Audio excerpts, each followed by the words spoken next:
Hi guys, I am Swapnaja Sharma and welcome back to my channel. एक जो concern Nifty का मैंने आपको बताया था कि वो निफ्टी जो है वो रिट्रेसमेंट के लिए नीचे नहीं आया है, वो रिवर्सल के लिए नीचे आया है। कहीं ना कहीं लास्ट ट्रेडिंग सेशन में हमको वो देखने को मिला, कहीं भी उसने रिट्रेसमेंट का कोई भी साइन नहीं दिखाया एंड इवेंचुअली वो नीचे ही आया है। सो लेट्स सी कि अब निफ्टी की नेक्स्ट लेवल कौन सी निकल के आती है and bank Nifty is at very important level. क्या यहाँ से वो यूटर्न लेने की कोशिश कर सकता है कि नहीं? So let's dive in. So this is Nifty का डेली टाइम फ्रेम। अगेन क्या हुआ है कि बहुत स्ट्रॉन्ग कैंडल हमने देखी, हमारी लास्ट ट्रेडिंग की जो क्लोजिंग है वो इस पर्टिकुलर स्ट्रॉन्ग कैंडल के नीचे ही हुई है। और जिस हिसाब से इस वाले फॉर्मेशन का मैंने आपको एक स्ट्रक्चर समझाया था कि यहाँ से एक यूटर्न ले सकता है और फिर से एटलीस्ट इस हाई के आसपास हम निफ्टी को जाता हुआ देख सकते हैं। तो जब ये फॉर्मेशन क्रिएट हुआ है तो यहाँ पे एक अच्छा खासा बाइंग जोन भी क्रिएट हुआ है। तो फिलहाल जो है निफ्टी आया है नीचे।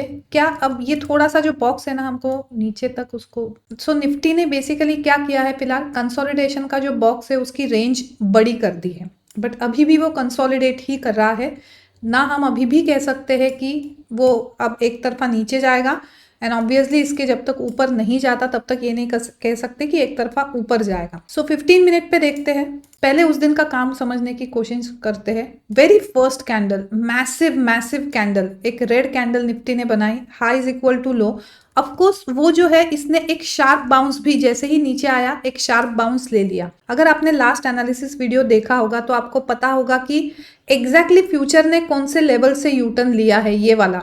क्योंकि मैं ओवरनाइट निफ्टी में शॉर्ट थी और मैंने अपने टारगेट उसमें बताए थे कि इस लेवल पे आके मैं अपने टारगेट बुक करूंगी and then I will see कि किस तरह से वो रिएक्ट करता है। और ये जो बाउंस आया है वो उसी एग्जैक्ट लेवल से निफ्टी ने दिखाया है। उसके बाद मैसिव वोलेटिलिटी करता हुआ अगेन एक बहुत बड़ी कैंडल बनी है निफ्टी। बट जैसे उस दिन अगेन एक्सप्लेन किया था कि बुलिश हम कब तक नहीं होंगे जब तक ये स्विंग पॉइंट अब निफ्टी क्लियर नहीं करेगा, विच इज अराउंड 24,263। और गया तो वो वहां तक, बट क्लोजिंग वो दे नहीं पाया। तो बहुत क्लियरली अब हमको दिख रहा था कि यहां से तो बाइंग है और इस पर्टिकुलर लेवल से सेलिंग है। हमारे लिए एक्चुअली कल का प्लान बहुत क्लियर हो गया है। Obviously this is the zone. ये जो है ये पॉइंट बहुत ज्यादा इंपॉर्टेंट है निफ्टी में, 24,278 एंड 24,065। अगर फिर से ये 24,278 के ऊपर क्लोजिंग देने में सक्सेसफुल होता है तो इवेंचुअली निफ्टी को फिर हम कंसोलिडेशन के हाई तक जाते हुए हम देखेंगे, जो बॉक्स अभी हमने डिस्कस किया था। अगर निफ्टी इस पर्टिकुलर लेवल के नीचे क्लोजिंग देता है तो ये वाला अगेन एरिया है जो एक अच्छा खासा बाइंग जोन है। यहाँ पे हमने ये पर्टिकुलर बाइंग आते हुए देखी है, इस सेलिंग को एब्जॉर्ब होते हुए देखा है, तो ये बाइंग जोन तक निफ्टी आ सकता है। इसका ऑप्शन का डेटा देखते हैं हम। 24,500 पे मैसिव कॉल राइटर्स है, 24,200 कहीं ना कहीं स्ट्राइडल बने हुए हैं और 24,000 से ज्यादा 900 एंड 800 पे एक बेस बनता जा रहा है। चेंज की अगर हम बात करें, मतलब उस दिन का काम देखें तो ऑफकोर्स कॉल राइटर्स तो ज्यादा है, बट 24,100 पे स्ट्राइडल है, बट 900 एंड 800 पे पुट राइटर्स नए आए हुए हैं यहाँ पे। अगर हम ये देखें कि 900 और 800 मतलब ये जो बेस जस्ट हमने जो डिस्कस किया है, जहां पे हमको एक शार्प बाइंग आते हुए देखी है, तो अगर आप ओवरनाइट लॉन्ग हो और गैप डाउन होके निफ्टी नीचे आता है इस पर्टिकुलर लेवल के आसपास, तो एक बारी तो ऑफकोर्स प्रॉफिट बुकिंग बनती है। फिर कंसोलिडेट करके अगर वो ब्रीच करता है ये जोन, तो हम बोलेंगे कि अब निफ्टी एक तरफा मूव दे सकता है। 24,500 जो है मैसिव कॉल राइटर्स है, मतलब अगेन 24,500 ये कहीं ना कहीं सेलिंग जोन है। यहाँ पे कॉल राइटर्स है, यहाँ पे पुट राइटर्स है और निफ्टी जो है उसने वो सिर्फ ऊपर नीचे ऊपर नीचे ऊपर नीचे कर रहा है। तो यहाँ पे बहुत मेगा टारगेट्स के लिए अभी फिलहाल प्ले आउट मत करो अगर आप डायरेक्शनल प्लेयर हो तो। अगर हमको फ्लैट ओपनिंग कल मिलती है, मतलब कहाँ 24,278 से लेके 24,065 के बीच में यहाँ से ओपनिंग मिलती है, directional player stay out of the game, क्योंकि यहाँ पे वो चॉपीनेस दिखाएगा। यहाँ पे अगर फ्लैट ओपनिंग होती है तो बिल्कुल non directional players straddle strangle बना के बिल्कुल पैसा कमा सकते हैं। गैप अप ओपनिंग होती है about this particular level which is 24,278। फिर इस लेवल पे 24,414 के आसपास एक बार कॉशियस हो जाना, हो सकता है वो गैप अप बहुत ज्यादा सर्वाइव नहीं कर पाए और यहाँ से हमको फिर से शॉर्टिंग अपॉर्चुनिटी मिले। So in case of gap up opening यहाँ से या यहाँ से शॉर्टिंग अपॉर्चुनिटी देखना, in case of gap down opening इस पर्टिकुलर लेवल से फिर से बाइंग अपॉर्चुनिटी देखना। और जिस तरह से स्ट्रैडल बने हुए हैं ऑन 24,200, 24,100, लग रहा है कि कल का दिन एक कंसोलिडेशन में निकल सकता है। इसका 3 मिनट टाइम फ्रेम देखते हैं। सो this is the 3 minute time frame of Nifty and ये जो वो लेवल है 24,159, 160, यहाँ पे मैंने अपने शॉर्ट्स बुक करे हैं उस दिन, और वहाँ से जो उसने वोलेटिलिटी दिखाई, मतलब कहीं भी फिर से लॉन्ग होने का मौका ही नहीं मिला। और यहाँ पे 2 बुलिश कैंडल तो बनाया, बट रिस्क रिवॉर्ड बिल्कुल भी फेवर में नहीं था। मतलब एंट्री मुझको यहाँ पे लेनी पड़ती और कहीं ना कहीं एसएल मेरा यहाँ पे होता। तो इस हिसाब से जो भी सेटअप बनते हैं वो मतलब बेटर है कि ट्रेड मत करो, जाने दो, नेक्स्ट सेटअप के लिए वेट करो। और जब वो यहाँ से यू टर्न लेके नीचे आया था, फिर उसने एक सेटअप दिया अगेन हिडन डाइवर्जेंस। तब आरएसआई जो है 80 के ऊपर था और बहुत स्ट्रॉन्ग कैंडल ये दी थी। ट्रेंड जो था वो कहीं ना कहीं नीचे की तरफ था। सो ये एक ट्रेड लेने लायक था। यहाँ पे उसकी एंट्री और यहाँ पे उसका एसएल, इस पर्टिकुलर स्ट्रॉन्ग कैंडल के ऊपर उसका एसएल। एंड अगेन टारगेट जैसे मैं हमेशा बोलती हूँ 1:1.5 और 1:2 के लिए आप वेट कर सकते हो हिडन डाइवर्जेंस में। एंड इवेंचुअली बहुत प्यारा वो नीचे आया और फिर जाते जाते वो काइंड ऑफ एक कंसोलिडेशन मोड में ही था। बहुत कुछ उसने फिर एज सच मूव दिखाई नहीं। सो जो भी उस दिन का मेरा काम था वो शॉर्ट अपॉर्चुनिटी में ही था। एक मैंने यहाँ पे बुक करे मेरे ओवरनाइट पोजीशन और एक मैंने यहाँ पे इनिशिएट किए मेरे निफ्टी के। अगेन व्हाट नेक्स्ट, ये जो है जोन बहुत अच्छा सेलिंग जोन बना हुआ है। सो अब कल के लिए अगर इंपॉर्टेंट लेवल अगर आप देखो तो ऊपर में 24,415 एंड नीचे में 24,159, जहां से एक शार्प रिकवरी आते हुए देखी है हमने। अगर 24,159 के नीचे मतलब कंसोलिडेट करके कुछ ब्रेकआउट देता है यहाँ पे नीचे, तो 24,044 पे एक बारी अपने पोजीशन बुक कर लेना। ये एक यहाँ पे ट्रेंड लाइन बन रही है। सो कंसोलिडेट करके इस ट्रेंड लाइन के ऊपर कहीं ना कहीं ब्रेकआउट देता है, या ये जो है जहां से हमने एक शार्प बाइंग आते हुए भी देखी है 24,159, वेरी इंपॉर्टेंट लेवल।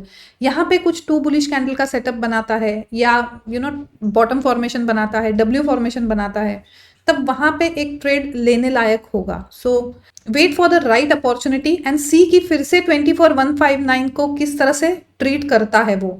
अगर गैप डाउन होता है वो, तो क्या गैप डाउन होके फिर इस लेवल पे रिट्रेसमेंट के बाद कुछ फिर से शॉर्टिंग अपॉर्चुनिटी दे रहा है क्या, या अगर फ्लैट ओपनिंग होती है तो फिर यहाँ पे कुछ डब्ल्यू अपॉर्चुनिटी या कोई भी बॉटम फॉर्मेशन दे रहा है क्या। ये सब बहुत पेशेंटली वेट करना पड़ेगा अपॉर्चुनिटी के लिए, पर मिलेगी जरूर। This is very very important level 24,159। Now let's see bank Nifty. So before talking about bank Nifty, मैंने एक ऑनलाइन वेबिनार शेड्यूल किया हुआ है ऑप्शन सेलिंग के लिए, स्पेशली निफ्टी एंड सेंसेक्स के लिए। अब सेंसेक्स और निफ्टी ही वीकली रह जाएगी 20 नवंबर के बाद, जो कि चालू होगा 21 नवंबर से 6 दिसंबर तक। So this would be a live market hand holding. 9 बजे से लेके 3:30 बजे तक मैं आपके साथ रहूंगी ट्रेडिंग में। उसमें हम पोजिशनल और इंट्राडे दोनों स्ट्रैटेजीज ऑप्शन सेलिंग की डिस्कस करेंगे। So it would be directional as well as non directional. अभी तक इसकी लिंक मैंने जनरेट नहीं करी है, 1-2 दिन में मैं कर दूंगी। तो stay tune on Twitter on this particular channel for the registration link. 1-2 दिन में मैं वो जनरेट कर दूंगी। So let's get back to bank Nifty. Alright, so this is bank Nifty daily का टाइम फ्रेम एंड लगातार 3 दिन से हम उसको नीचे आता हुआ ही देख रहे हैं। जो ये एक अच्छी खासी बाइंग आई थी, तो इस पर्टिकुलर लेवल तक ये जो एक स्विंग पॉइंट बना है, यहाँ तक बैंक निफ्टी आया है। यहाँ से बड़ा इंटरेस्टिंग होगा बैंक निफ्टी को देखना। जिस हिसाब से आया है ना, लग रहा है कि यहाँ से वो एक यू टर्न ले सकता है Bank Nifty. Even on 15 minute time frame सी बहुत इंपॉर्टेंट लेवल पे आया हुआ है बैंक निफ्टी। ये जो स्विंग पॉइंट है ये बहुत इंपॉर्टेंट है। ऑफकोर्स ये जहां से बाइंग ओरिजिनेट हुई है ये भी उतनी इंपॉर्टेंट है, बट कहीं ना कहीं ऐसा लग रहा है कि अब यहाँ से इस पर्टिकुलर लेवल से वो एक ऊपर की तरफ फिर से जाने की कोशिश कर सकता है एटलीस्ट। सो पहले देखते हैं कि उस दिन हुआ क्या। अगेन एक मैसिव कैंडल जो थी, ये एक स्विंग पॉइंट था 51,738, इसको नीचे ब्रीच करी बट कहीं ना कहीं ऊपर जाके क्लोजिंग दी। मैंने पहले भी ये उस दिन बोला था कि अगर 52,000 और 51,738 के बीच में, मतलब इन दो स्विंग पॉइंट के बीच में मार्केट है तो बहुत ज्यादा चॉपी रहेगा यहाँ पे। तो डायरेक्शनल प्लेयर के लिए ये वाला जोन है नहीं, और एग्जैक्टली यही हुआ है। इस जोन में वो काफी चॉपी रहा, ऊपर जाने की कोशिश करी पर उतनी ही सेलिंग वापस आई, और फिर उसने इस स्विंग पॉइंट के नीचे जो है अच्छा खासा एक ब्रेकआउट दिया है। नीचे आया, नीचे इस पर्टिकुलर लेवल तक नहीं आया जो 51,451 का ये स्विंग पॉइंट था, पहले ही उसने यू टर्न लिया, फिर वो नीचे आया। इवन जाते वक्त जो नीचे आया ना, वो भी इस लेवल तक नहीं आया। कहीं ना कहीं बाइंग उसमें इन्फ्यूज हो रही है बैंक निफ्टी में। तो अभी भी बैंक निफ्टी के लिए मैं थोड़ी बहुत बुलिश हूँ। थोड़ा बहुत जो मेरा एक बायस है बुलिश है। कब तक रहेगा वो बायस बुलिश? जब तक ये 51,400 के नीचे ट्रेड नहीं करता है। सो आज का जो मैंने टाइटल दिया है, इस bank Nifty over yet. So as long as वो 51,400 के ऊपर है, ऐसा लग रहा है कि it is not over yet. अब कल के लिए कौन सी लेवल्स निकल आती है? सी, अगर कल फ्लैट ओपनिंग होती है अबाउ 51,400 के ऊपर, एंड ये जो एक स्विंग पॉइंट बना है इसके नीचे, और अगर ये कहीं ना कहीं दिख रहा है कि 51,400 वो सस्टेन करने की कोशिश कर रहा है, यहाँ पे कुछ बाइंग सेटअप बनता है on 3 minute time frame, eventually target उसके 52,055 के आसपास के आप लेके चल सकते हो। यहाँ पे बिल्कुल कॉशियस होना पड़ेगा एक बारी, क्योंकि हमने मल्टीपल टाइम रिजेक्शन लेते हुए देखा है। इनफैक्ट ये वाली जो कैंडल है वो भी इसके आसपास से ही उसने फिर से सेलिंग में कन्वर्ट हुआ है वो, बट फिर भी सस्टेन करने की कोशिश कर रहा है। अगर ये कंसोलिडेट करके ऑफकोर्स इसके नीचे क्लोजिंग देता है तो बिल्कुल शॉर्ट के बहुत सिंपल अपॉर्चुनिटी मिल जाएगी, जो कि इस बाइंग जोन तक आप उसका टारगेट लेके चल सकते हो। और अगर 52,055 के ऊपर ये सर्वाइव कर गया, मतलब 52 मोटा मोटा 52,000 के ऊपर ये सर्वाइव कर जाता है, तो फिर हम ये वाला हाई तो एटलीस्ट देख ही सकते हैं। ये 52,500 तक के टारगेट्स हम लेके चल सकते हैं। इसका ऑप्शन का डेटा देखते हैं। सो 52,500 वहाँ पे बहुत ज़्यादा सेलर्स है अभी। 51,000 पे बेस समझ में आ रहा है, 5800 पे बेस समझ में आ रहा है। उस दिन का काम देखे हम, उस दिन का काम 51,000 पे नए पुट राइटर्स अच्छे ऐड हुए हैं। 5800 पे भी पुट राइटर्स ऐड हुए हैं। सो हो सकता है कल का दिन एक कंसोलिडेशन में निकल जाए, एंड डे आफ्टर टुमारो हमको एक अच्छी खासी वन वे डायरेक्शनल रैली मिले, बहुत चांसेस है। बट जिस हिसाब से अभी स्ट्रक्चर बन रहा है ना, ऐसा लग रहा है कि ये 51,400 के ऊपर सर्वाइव कर जाएगा। और अगर ब्रीच होता है, गैप डाउन ओपनिंग होती है, तो फिर यहाँ से एक बाउंस फिर से हम एक्सपेक्ट कर सकते हैं इन पर्टिकुलर लेवल से। यहाँ पे जो है ना, यहाँ पे पुट राइटर्स अच्छे आए हुए हैं। एग्जैक्टली क्या हुआ उस दिन, ये फर्स्ट जो है एक कैंडल बनी, एक मतलब रेंज उसने बनाई थी ये वाली, और इस पर्टिकुलर रेंज को यहाँ पे ना बाय के लिए बहुत अच्छा मौका था। नीचे आया, ऊपर गया, फिर इसी हाई से उसने वो नीचे एक स्विंग पॉइंट बनाया और बहुत स्ट्रॉन्ग कैंडल से उसने ये ब्रीच किया।